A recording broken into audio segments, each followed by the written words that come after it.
So dear friends, ego uproots you from love. దీని అర్థం ఏంటంటే, ఒక ఈగోయిస్ట్ పర్సన్ ఏం చేస్తాడంటే, వాడే గొప్ప అని వాడికి ఫీలింగ్ ఉంటుంది. వాడి ఫ్రెండ్స్కి విలువ ఇవ్వడు, వాళ్ళందరూ వాడి మాటే వినాలి, వాడి మాటే ఫాలో అవ్వాలని ఫీలింగ్లో ఉంటాడు. కాబట్టి ఒక ఈగోయిస్ట్ ఏం చేస్తాడంటే, ప్రేమని మొత్తం వేళ్ళతో పాటు పీకేస్తాడు. కాబట్టి ఈగోయిస్ట్లో ప్రేమ ఎప్పుడూ ఉండదు.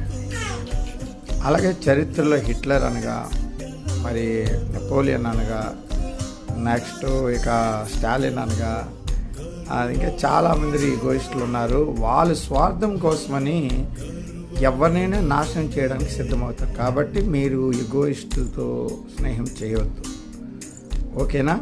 ఈ రోజుకి ఇది మంచి టీచింగ్గా మీరు తీసుకోండి. ఈగోయిస్ట్గా మారకండి, ప్రేమ నుంచి దూరం అవ్వకండి.